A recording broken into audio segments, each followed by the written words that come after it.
Hola, ¿qué tal? Bienvenidos a esta transmisión del curso de verano de Jaguares en línea, a esta tercera sesión del taller de fútbol, deporte y cultura, en donde, pues bueno, como cada miércoles estamos pues transmitiendo y estamos en en vivo para esta clase todos los miércoles y bueno, pues deseándoles que estén de lo mejor, que estén al mismo tiempo completamente sanos, ya ejercitándose, llevando pues toda esta situación que está aconteciendo a lo largo y ancho del país, pero que bueno, pues de alguna otra manera la Universidad Autónoma de Yucatán, a través del Programa Institucional de Cultura Física y Deportes, trae este campamento de verano en línea de los Jaguares de la UADY, y bueno, pues como parte de esas actividades, pues este taller de fútbol, deporte y cultura, en donde, pues bueno, en esta tercera clase, en esta tercera ocasión, vamos a estar platicando de temas que seguramente serán interesantes y que seguramente, pues también con la presencia de ustedes y con la participación de ustedes, también todos pues nos vamos a enriquecer y vamos a estar platicando de mucho.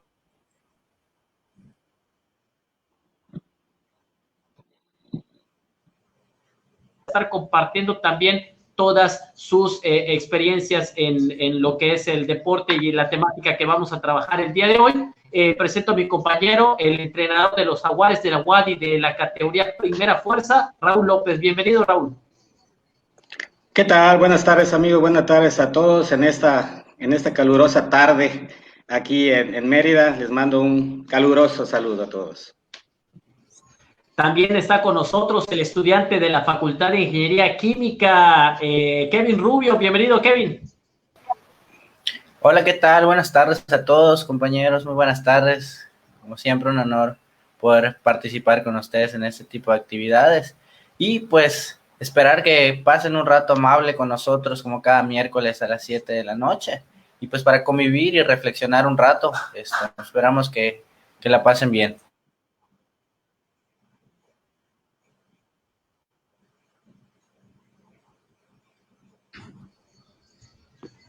Y bueno, pues también se encuentra con nosotros Emiliano Arias, estudiante de la Facultad de Antropología. Bienvenido, Emiliano. Les mando un saludo, espero se encuentren bien. Sean bienvenidos a esta tercera clase.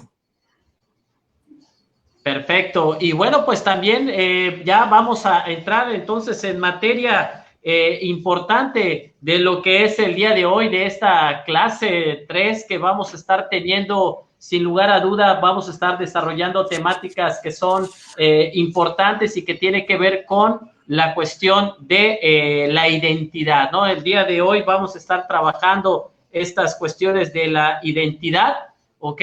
Y no solamente de la identidad, sino también de la cuestión de la identidad deportiva, de la crisis social y el deporte, del fanatismo.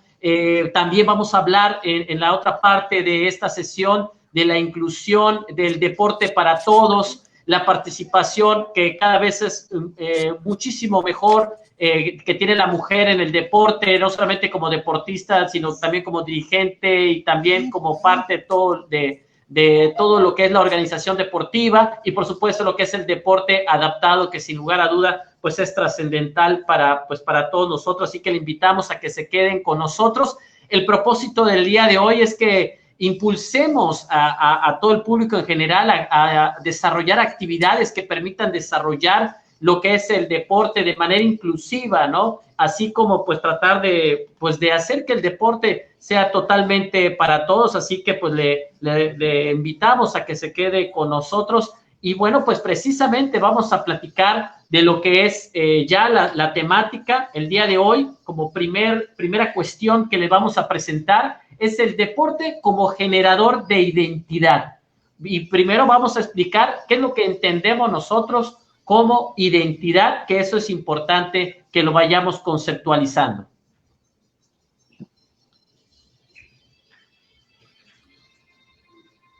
Nuestro compañero Emiliano Arias va a comentar sobre este aspecto desde una perspectiva un poco más antropológica.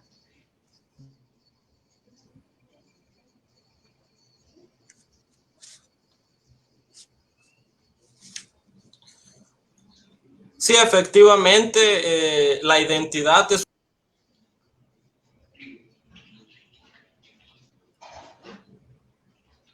Sí, la identidad es un conjunto de rasgos que caracterizan, que dan un sentido de pertenencia, ya sea individual o colectivos, rasgos culturales como lo son las costumbres, los valores, las tradiciones. Entender que la identidad es tanto también individual. Excelente. Y bueno, pues así como tenemos la cuestión de la identidad, pues esa cuestión de pertenencia, esa cuestión de identificación con algún grupo, con alguna cuestión, pues también se va o llega al área del deporte. Sí, sin lugar a duda, cuando hablamos de la identidad deportiva, tenemos que entenderla como el conjunto de características, de gustos, de roles, de filosofía que hacen que una persona se sienta identificada con algún deportista, algún club, algún equipo, el uniforme, los colores del uniforme, el escudo que representa, y esto hace que el seguidor o aficionado se identifique con estas características. Sí, y en ese sentido, pues también está la parte de la crisis social y el deporte. Bueno, pues sabemos que el deporte, de alguna otra manera, ¿a qué se refiere la cuestión? El deporte no escapa de las diferentes crisis que atraviesa el mundo, nuestro país, nuestra comunidad. Por ejemplo, lo que está sucediendo con esta pandemia, que el deporte se paralizó a nivel profesional, que hemos platicado en las anteriores sesiones, que el deporte profesional obedece a otras cuestiones económicas sobre todo, ¿no?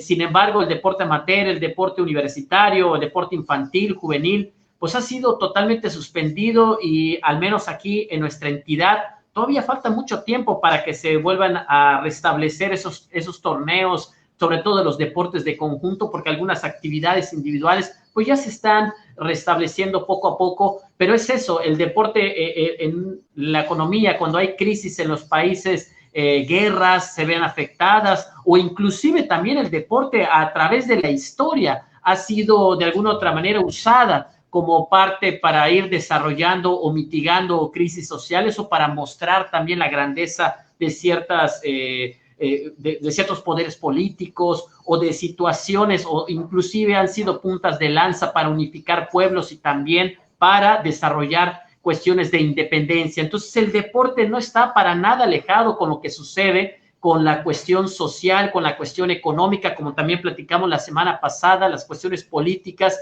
Entonces el deporte también es parte muy continua y muy presente dentro de la sociedad. Y así como el deporte genera identidad, genera pasión, también otro tipo de cuestiones. Así es, hablando de identidad deportiva, de crisis social, hablando de deporte, pues también nos compete hablar del fanatismo. Hablamos de estadios llenos, de camisetas, de esa forma de ser nosotros apegados a un grupo, a formar barras, donde vemos estadios casi repletos por dentro y por fuera. También sabemos que hay muchísima gente y se unen grandes pasiones, barra de un lado, barra del otro lado, todo en un mismo marco que a veces sale siendo el fútbol, y también vamos a hablar más adelante de esto.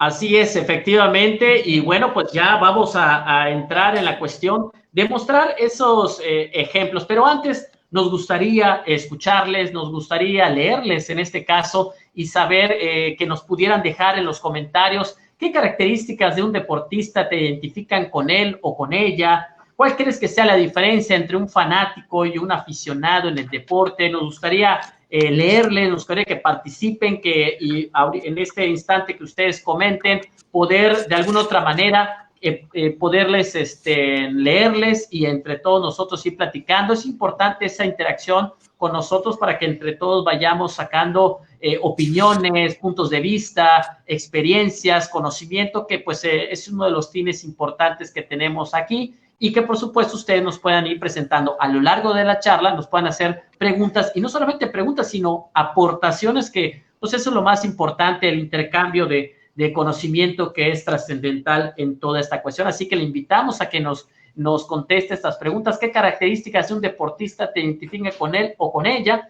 ¿Cuál crees que sea la diferencia entre un fanático y un aficionado en el deporte? Que hay una delgada línea que por supuesto no hay que rebasar. Y bueno, pues también tenemos ahora sí que ya entrar en materia de lo que es los ejemplos de la identidad deportiva, y nos vamos a ir con un ejemplo muy importante que hemos estado desarrollando y que vamos a platicarles a continuación.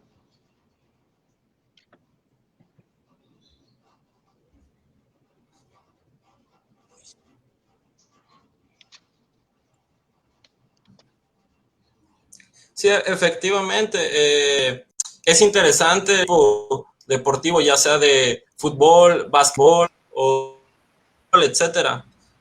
Cómo alguien llega a sentirse identificado con un equipo, con los valores, la institución, la historia, el escudo, el himno, un equipo deportivo.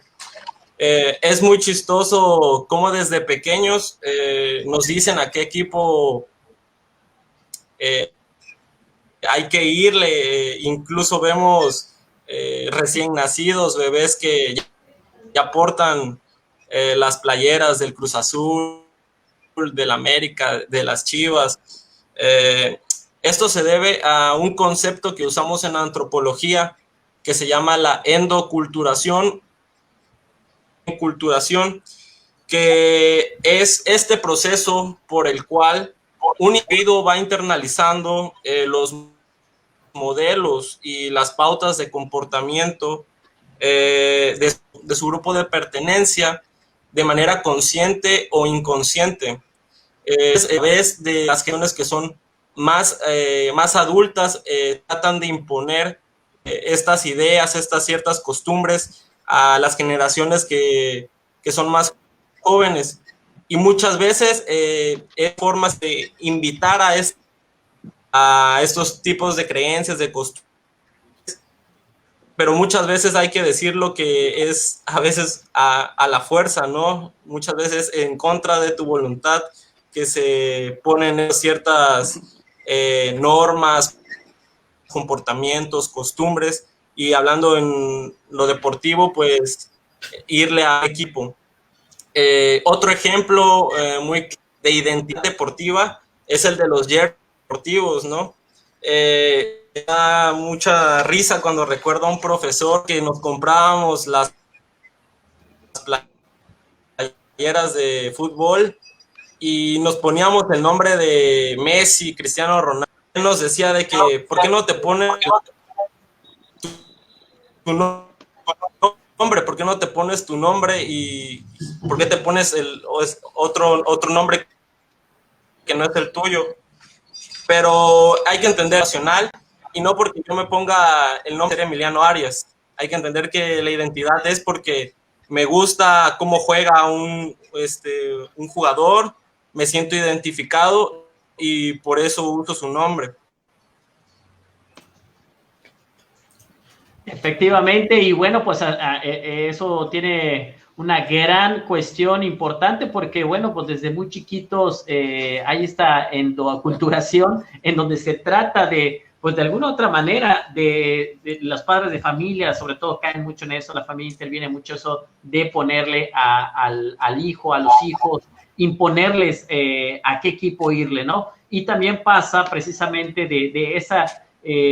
pues lo que decía Emiliano, de ponerle la camisa el nombre de otro jugador, porque es parte también de esa identidad que no importando que no sea del mismo país, ese jugador o ese equipo, hay ese sentido o ese sentimiento de pertenencia, pero pues también hay otros tipos de ejemplos de lo que es la identidad deportiva. Claro, hay varios ejemplos. Por ejemplo, yo hablaré acerca del Athletic Club de Bilbao, que es un equipo de fútbol, tanto varonil como femenil en España. Pues este club es en la región vasca de España.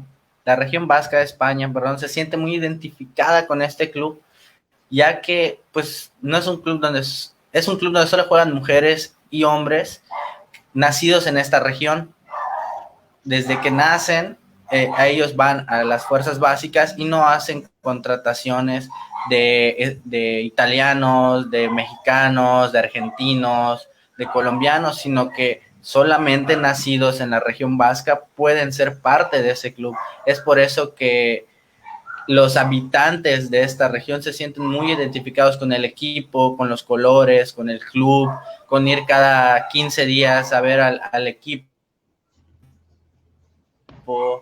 Y pues obviamente los jugadores es como, por ejemplo, si en Yucatán tendríamos un equipo de solo yucatecos. De igual manera, si hablamos de deportes en general, tenemos que hablar pues del deporte en los Estados Unidos, el deporte por naturaleza, ya que en Estados Unidos el deporte más popular es el béisbol, como lo podemos ver en la imagen. O sea, ese es un partido de serie mundial, despliegan la bandera. Aquí en México, puede ser en muchas partes del mundo, existen las famosas cascaritas de fútbol que te reúnes en el parque con tus amigos para jugar. Ahora sí que la dichosa reta. En Estados Unidos, por ejemplo, utilizan los chicos los parques de béisbol para practicar, para jugar entre ellos, para hacer sus famosas cascaritas de béisbol, no solamente de fútbol, como podría ser en cualquier parte del mundo. Sí, y no solamente esto, bueno, en el caso del Athletic Club, bueno, pues también puede ser un ejemplo que pudiéramos poner en el caso de las Chivas Rayadas del Guadalajara, en el caso de la Liga Mexicana de Fútbol, y también de un deporte que le da identidad y que identifica a un pueblo. Pues está el caso de la charrería, que es un deporte totalmente mexicano, incluso declarado patrimonio, pero que es algo que platicaremos sin lugar a duda a profundidad en la próxima sesión, en la próxima semana, cuando hablemos de deporte y la identidad cultural, que eso es importante, que de lo que nos de alguna otra manera nos identifica como pueblo, nos identifica como nación. Y sí tiene mucho que ver lo que dice Kevin en la cuestión esta de ese sentimiento de arraigo que puede tener de identificación y sobre todo identidad que desarrollan allá en España y en otras zonas del mundo con respecto a solo jugar con gente de su propia nación, ¿no? Mandamos saludos a nuestro compañero Jesús Puga, pues mandar un saludo que se reportó con nosotros, que está ya pendiente de esta, gracias a Chucho, que está pendiente de la transmisión, y también al profesor Normando Rivas Cantillo, profesor también que está pendiente de esta transmisión. Y bueno, pues también platicar de otro tema importante de lo que tiene que ver con la identidad deportiva o que tiene que ver con esta cuestión del deporte, es sin lugar a duda sobre el fanatismo deportivo. Así es, hablamos del fanatismo, esa delgada línea que hay entre apoyar a un equipo y vivir los colores y la pasión, a pasarnos a una situación ya de más peligrosa, ¿no? Que vivimos actualmente en México, en todos los países, en todo el mundo. Y si sabemos que un fanático es una persona que defiende una creencia u opinión de forma exagerada, sin respetar la de otros. O sea, que no hay ningún respeto hacia a los demás. Siempre yo voy a pelear sobre lo que a mí me interesa. Desde temprana edad se van identificando este tipo de personas con algún equipo determinado. Cabe señalar que durante la vida temprana, en la infancia o la adolescencia, este tipo de personas no han sido, pues no tienen un arraigo, un cariño por parte a veces del padre, vienen de familias disfuncionales, vienen de problemas económicos, a veces están sin empleo, carencias de todo tipo, ¿no? Entonces ellos ven una salida en una barra o yéndole a un equipo, y desfogan todas sus frustraciones a veces de la vida en un partido de fútbol. Por eso, y todo eso aunado a una mala información por parte de todos los medios futbolísticos acá, de las televisoras, que nos van exacerbando de que México contra Estados Unidos, la guerra del fin del mundo, la guerra de las Malvinas, Inglaterra contra Argentina. Pues eso, señores, nos van llenando de piedritas en la cabeza, y lógicamente que eso en un partido de fútbol explota y llega a consecuencias, pues incluso fatales. Hemos hablado en los años 80, muchas de las personas que me están escuchando, yo lo viví en ese tiempo, hablábamos de los hooligans, donde fue era una guerra antes, entre y después del partido, con gente que salía, y lo dicen ellos abiertamente, salían a deshogar sus pasiones, molestos a veces quizá con la vida. El pretexto era el partido de fútbol, lo que ahí interesaba era el pleito antes del partido y después, era lo que interesaba. Entonces, muchísima violencia, muchísimos malos ratos, fue muy difícil de controlar en lo que es Inglaterra, se tuvieron que meter gente a la cárcel, tuvieron que pasar varios accidentes en todas partes de Inglaterra, se le tenía miedo a los hooligans en todas las partes del mundo, incluso a México. Me recuerdo una foto de ahí de los hooligans, una máscara de luchador super muñeco en ese tiempo, lo tengo en la mente grabado, que se le tenía miedo a los hooligans en México, hasta que poco a poco se fue esto pues calmando, y en el 2006 por allá empezaron a tranquilizarse, donde ya no vivimos tanto esa situación. Pero hay que aclarar que son situaciones de casa, donde no tenemos, esas personas no tienen algún arraigo con familia, una persona que les diga algo. Nosotros en este momento, y tú que eres entrenador, me gustaría comentarte o que des tu opinión sobre las cosas que podemos hacer para que esto no suceda o no siga avanzando, porque esto lo podemos escuchar en cualquier parte del mundo, ¿sí?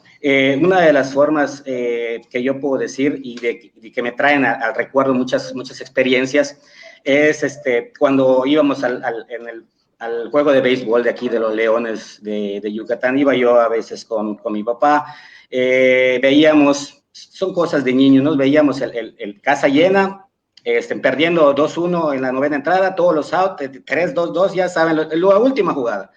Me acuerdo que viene un batazo del equipo de los Leones hacia el jardín central, se avienta el visitante y la agarra de una forma espectacular, y toda la gente se molestó en ese momento porque no cayó el hit que hubiera dado la victoria, pero recuerdo muy, muy grabado que la gente después de esa jugada se paró y aplaudió al equipo rival. Yo, extrañado, le pregunté a mi papá que por qué le aplaudían al equipo rival, y me dijo, es que la jugada en sí fue una belleza, entonces todo lo que es bello en el deporte hay que aplaudirlo, aunque sea del equipo rival. Ah, ok, y salí con un contento, ¿no? Pues por la explicación acertada que me había dado mi papá. En eso también nos fuimos a un partido de Venados, en ese tiempo era Leones del IMSS, vamos a ponerlo, ¿no? Donde se da un partido de fútbol, se dio bastante parejo a los minutos 90, donde ya había que, pues era lo último, un golazo del equipo visitante, en el ángulo, el jugador se persigna. No fue nada como ahora que se van a la barra y le gritan y le dicen de lo que se va a morir. Me acuerdo que respetuosamente agachó la cabeza y toda la gente se paró y le aplaudió porque fue un excelente. O sea, ese tipo de cosas. No, y cabe señalar también en el boxeo, ¿no? Me acuerdo de Miguel Canto, nos levantábamos a las 4 de la madrugada, se transmitían las peleas de box. Shohei Oguma allá en Japón contra Miguel Canto, y después de ver un excelente combate, vemos a nuestro Miguel Canto en tierras japonesas con 5 trofeos, con muchísimos más altos que él y con flores por todos lados, y me extrañaba que veía yo a los japoneses aplaudiéndole a Miguel Canto.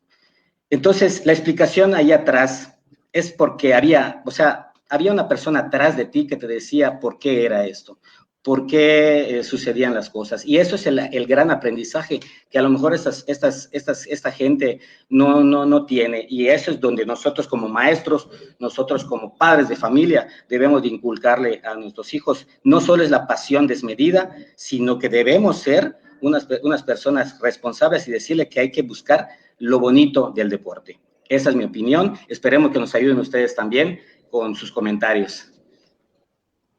Así es, muchísimas gracias Raúl por esta cuestión sobre el fanatismo, que es un tema muy complicado. Durante mucho tiempo, pues en Europa fue un tema recurrente, no solamente pues en la Europa occidental, Europa central, Europa del este, con los 80, principios de los 90, era un tema muy, precisamente con los hooligans, que era complicadísimo. Y luego ya, tiempo después, 90, principios de los 2000, aquí sobre todo en Sudamérica, que fue un tema y que sigue siendo un tema, no hace unos años, una final de Copa Libertadores entre el Boca Juniors y el River Plate, pues no se jugó ni siquiera en el campo de uno de los dos, ni siquiera en territorio argentino, sino se jugó hasta en otro continente, se jugó precisamente en Europa esa final de la Copa Libertadores entre el Boca Juniors y el River Plate, precisamente por esas barras bravas que existen o esa forma distinta de entender lo que es el deporte. Y por supuesto que pues es un estilo de vida que tienen los que se dedican a esta cuestión de la violencia. Sin embargo, no tiene nada que ver con lo que es el deporte y hay que entender ese deportivismo, ese juego limpio que tiene lo que es el deporte, pues que nos invita a continuar y a seguir adelante con esto, ¿no? Mandamos saludos a Raúl Sobrino, que también ya se reportó con nosotros, y le mandamos muchos saludos a Raúl Sobrino, que es tremendo entrenador de handball, y a Ceci Llanes también, que ya manda saludos a Marijo León, que también ya se reportó con nosotros. Y bueno, continuando con las temáticas que estamos desarrollando, otro tema importante que tenemos que decir, pues es la cuestión de la crisis social y el deporte, lo que anticipábamos hace unos instantes, que tiene que ver con la cuestión de que el deporte no escapa precisamente de las cuestiones y de las crisis que suceden en el mundo. El deporte ha sido usado, si empezamos a dividir un poquito esta cuestión de la temática, el deporte y la política, políticamente desde previo a la Segunda Guerra Mundial, el deporte fue escenario precisamente de uso político de dictadores, por ejemplo, como Benito Mussolini, o de personajes como Adolfo Hitler, Benito Mussolini en el Campeonato Mundial de 1934 de fútbol, o los Juegos Olímpicos de Berlín en 1936, que fueron desarrollándose también para mostrar la grandeza de esos países del eje que después van a desarrollar como consecuencia el inicio de aquella Segunda Guerra Mundial, o inclusive también el deporte ha sido parte de pues unificaciones de países. Y por supuesto ahora con lo que está sucediendo con la cuestión de la pandemia mundial, el deporte se detuvo, se paralizó el deporte también. Entonces inclusive también cuando al paralizarse el deporte profesional está arrancando poco a poco en todos los países. Lo vemos en el caso, por ejemplo, del fútbol, pero el deporte amateur, el deporte escolar, el deporte universitario sigue detenido y el deporte no avanza en esas cuestiones. Y muchas veces, pues el deporte también sirve como distracción social. Eso hay que decirlo. Esta distracción social puede tener fines positivos, fines negativos, pero también hay que mencionarlo, ¿no? El deporte siempre ha sido utilizado para diferentes estrategias políticas o diferentes cuestiones que en sí el deporte trae beneficios físicos, pero también tiene otros contextos en donde se ha ido desarrollando. Entonces, el deporte ahora, con lo que está sucediendo actualmente en nuestra nación, en el mundo, debe ser utilizado ya desde un enfoque de vital importancia para la sociedad como parte del ejercicio físico. Y también hay que mencionar que el deporte, así como pues está desarrollado en cuestiones quizás no tan positivas o también que se han ido desarrollando, también hay que decir que el deporte se ha desarrollado también en cuestiones inclusive del deporte. Se ha comenzado independencias en naciones como por ejemplo Croacia, y Kevin tiene una explicación de eso. Gracias, Eric. Claro que sí. O sea, en el año 1990 Croacia era parte de Yugoslavia, que todavía estaba compuesta por Croacia, por Serbia, Bosnia, Eslovenia y por Bosnia-Herzegovina. A raíz de una elección política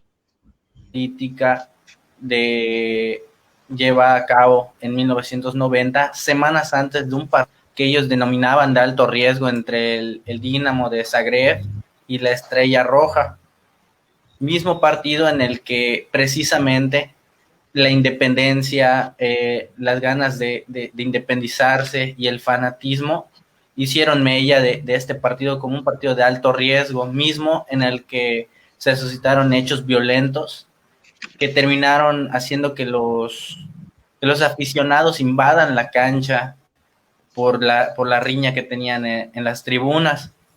En este hecho, la policía, lejos de ser imparcial, tomó partido por los aficionados de la Estrella Roja y empezaron a, en vez de separar a los aficionados, a agredir también a los aficionados del Dinamo de Zagreb, por lo que una vez que vio el capitán del Dinamo de Zagreb, llamado Zvonimir Boban, se percató de que estaban dañando por un policía a un aficionado de su equipo y fue y lo defendió. Entonces, el nacionalismo que tuvo Zvonimir Boban fue, y ese hecho del partido, de la riña que terminó en pelea, a partir de ahí se generó un conflicto ya más grave de manera social que culminó en la independencia de este país, en la independencia de Croacia en 1991. Desde ese entonces, pues... Sí, sí, muy interesante ese tema, Kevin, de este Boban, porque de ahí, de ese hecho deportivo, se desencadenó un movimiento más grande de separación de Croacia, y también en la otra imagen podemos observar de un hecho característico de lo que pasó en Sudáfrica en 1995 con ese campeonato mundial de rugby, en donde Sudáfrica, un país totalmente dividido por el apartheid, que de esa segregación racial que existía dentro de esa nación, y bueno, el rugby fue un deporte que pues a través de eso el Nelson Mandela trató de unificar a una nación que por supuesto no quiere decir que solo el rugby lo logró, pero sí fue un parteaguas este campeonato mundial o este deporte fue un parteaguas para pues buscar la unificación de lo que es el deporte, la unificación social de esta nación que estaba completamente dividida. Y bueno, como el tiempo nos está apremiando, nos vamos a ir rápido con lo que es la cuestión del deporte y la inclusión, que es un tema muy importante porque vamos a estar platicando de lo que es la inclusión, lo que es el deporte paralímpico, el deporte adaptado, la mujer en el deporte para todos. Y bueno, me gustaría que empecemos ya con mostrándoles a ustedes ejemplos de pues esta cuestión que el deporte también se ha ido adaptando, se ha ido desarrollando y metiendo en terrenos también de características sociales importantes, como lo que es la inclusión y el deporte, que es un tema muy importante del cual tenemos que tocar. Claro, y tenemos en la pantalla 3 ejemplos que denotan la importancia de la inclusión. En la inclusión en el deporte, por ejemplo, tenemos el de empate, que se trata de una escuela gratuita en donde enseñan a los niñas y niños con síndrome de Down a jugar fútbol, a desenvolverse y a ser partícipes de un equipo y sobre todo del deporte que más les gusta. A la derecha tenemos el proyecto que se llama Pelota Naranja. Pelota Naranja, el coordinador se llama Walter Garrón y fue exentrenador de la selección argentina de básquetbol. Él coordina este proyecto que hace que las chicas y los chicos ciegos que quieran jugar básquetbol ahí pueden aprender. Estos 2 casos son en Córdoba, Argentina, que nos denotan un claro ejemplo de lo que se tiene que hacer para la inclusión de nuestra comunidad, que tiene capacidades diferentes, a ser parte del deporte. Y en la izquierda tenemos pues un claro ejemplo que se vive año con año, temporada tras temporada en todos los deportes, que es la lucha en contra del racismo. La lucha en contra del racismo, que ahí podemos ver a 3 jugadores de la NFL manifestándose en contra de esta situación.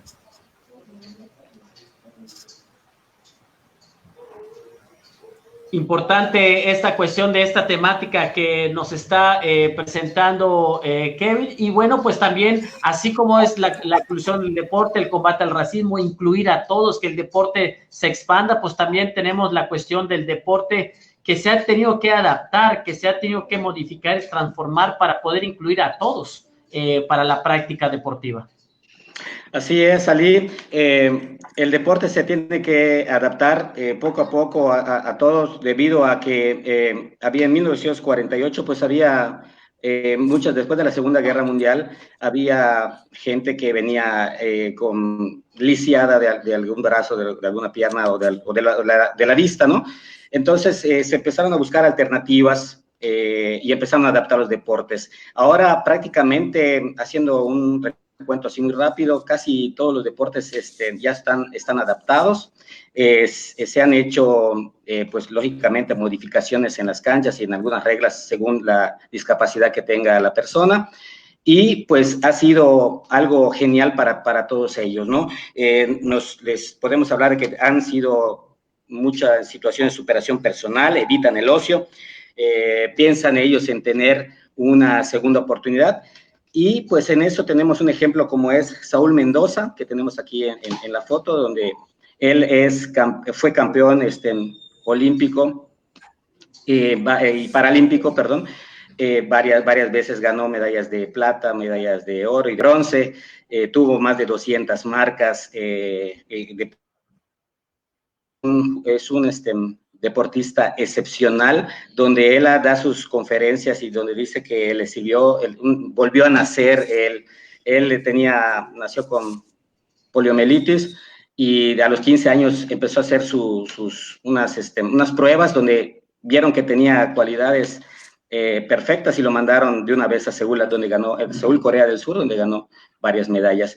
Todo esto, ahora él se dedica a perfeccionar en lo que son, con una fábrica de silla de ruedas adaptadas, trabaja con ellos, y hace mucho tiempo también que trabaja para Estados Unidos, a toda esta gente que tiene problemas, que vienen de la guerra, del Golfo Pérsico, cuando hubo en su momento, los ayuda a rehabilitarse. Un año tarda trabajando con ellos, y eso dice que, según sus propias palabras, que no tiene comparación con la felicidad que eso le da, poderse reintegrar a las demás personas, a la sociedad. Así es, y bueno, pues también hay gente que pues está ya de alguna u otra manera participando con nosotros. Le mandamos saludos al profesor Francisco Ignacio Pérez Medina, nuestro compañero en Deportes Wadi, a Maribel Cortizo Maza, que dice que es un tema interesante. Nos gustaría que participe también contestando alguna de las preguntas iniciales. Y bueno, pues también tenemos comentarios de Wilber Flores, que también nuestro compañero, de Wendy Solís, nuestro profesor Normando Rivas nos dice la razón siempre por encima de la pasión, y también dice el profesor Normando Rivas, destruir y descalificar cualquiera lo hace, valorar y reconocer el esfuerzo ajeno, muy pocos, y eso es importante. Pregunta Wilber Flores, ¿por qué consideran que los aficionados se vuelven fanáticos? Yo creo que hay toda una cuestión de identidad que bueno, pues de un estilo de vida distinto que se apropian. Yo creo que no tiene que ver mucho el deporte, estábamos hablando en el caso del fútbol, yo creo que va más allá de una cuestión de pertenencia, una cuestión de, pues, delictiva, una cuestión de problemas sociales, como bien lo indica Raúl, en donde lo indicó en su momento, en donde a través del deporte, a través del grupo con el que se juntan y a través de, pues, de la pasión que sienten por un equipo, desbordan todas esas problemáticas personales y sociales que tienen a través de una violencia dentro y fuera de la cancha, poniendo como un ejemplo, ¿no? O poniendo como una justificación el defender los colores o el escudo de su equipo, y cuestión que sabemos por todos los trabajos que se han hecho sociológicamente hablando, que pues el deporte o el equipo es lo último que importa para un barra brava o para un hooligan en ese sentido, ¿no? Sino más bien el ir desarrollando ese estilo de vida. Y bueno, pues también es importante mencionar que pues la mujer también tiene una participación importante dentro de lo que es esta cuestión del deporte. Sí, bueno, a lo largo de la historia, las mujeres han tenido que luchar en diferentes ámbitos de la sociedad. Incluso lo podemos ver todavía en la actualidad. Uno de los ámbitos ha sido el deportivo, donde podemos ver que poco a poco se ha incluido a la mujer en diversos deportes donde antes no se les tomaba en cuenta. Yo creo que uno de los obstáculos que tenemos es que vivimos en una sociedad donde desgraciadamente al hombre superior a la mujer. Entonces ya es una cuestión ideológica. Bueno, aquí como ven en la foto vemos a Maya Valderomo. Es una basquetbolista multicampeona en diferentes ligas de España, Euroliga, medalla de oro, Eurobásquet. Pero ella dando una charla personal, ella decía que siempre la comparaban con Pau Gasol, que es un basquetbolista hombre. Y siempre le decían de que si tú fueras como Pau Gasol, si fueras hombre, ganarías más, tendrías más patrocinadores. Entonces creo que ya no es una cuestión de capacidad, sino de ideología. Excelente, muy bien, Emiliano, con esa cuestión. Y también en la imagen tenemos ahí a mujeres exitosas mexicanas, todas ellas ganadoras de diferentes medallas panamericanas, centroamericanas, olímpicas, que sin duda alguna todos recordaremos precisamente a Soraya Jiménez, que en Sydney 2000 se convirtió en la primera mujer mexicana en ganar una medalla de oro, que en paz descanse Soraya Jiménez, que ya no está con nosotros, pero que es una atleta y que sin lugar a duda dio mucho de qué hablar, también con Paula Espinosa en los clavados, y todas esas deportistas que han puesto en alto el nombre de México y sobre todo de la mujer en México, como que puede desarrollar cualquier cuestión y que cada vez más va teniendo una gran participación. Y en la cuestión de la inclusión deportiva, también hay que hablar de que aquí en Yucatán tenemos muchos ejemplos de gente que está haciendo con el deporte adaptado y con la inclusión grandes cosas, como es el caso de Pepe Illescas, que es un personaje dentro de lo que es el deporte adaptado aquí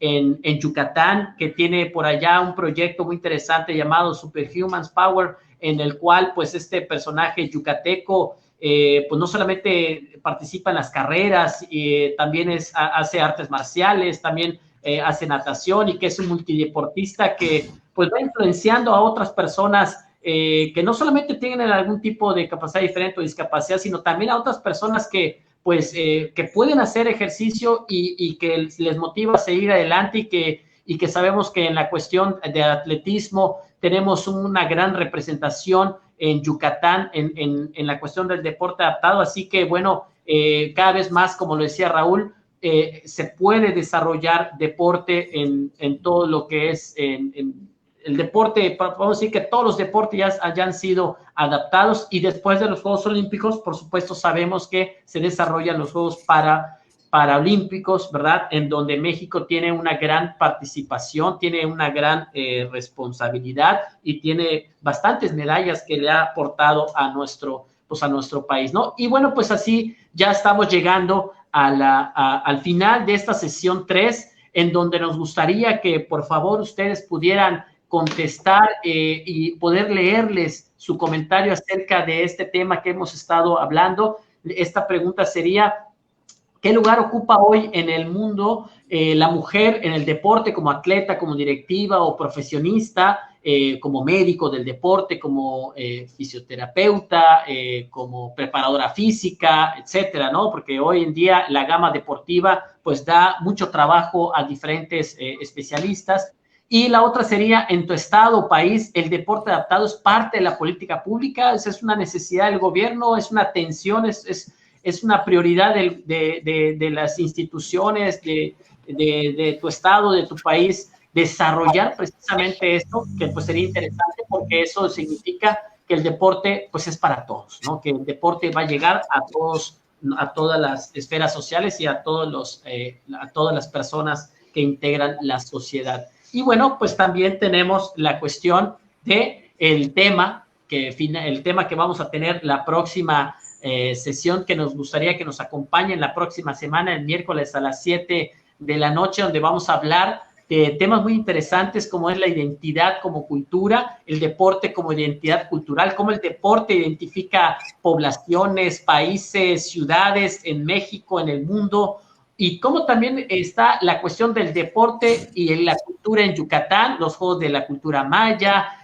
juegos prehispánicos, los juegos tradicionales contemporáneos y los juegos populares en Yucatán, en donde nos gustaría que nos acompañe la próxima semana en punto de las 7 de la noche, en la sesión 4 de este taller Fútbol, Deporte y Cultura. Agradecemos a todos los que estuvieron presentes el día de hoy. y bueno, que nos estuvieron acompañando, así que muchísimas gracias. Nos vemos la próxima semana. Muchas gracias.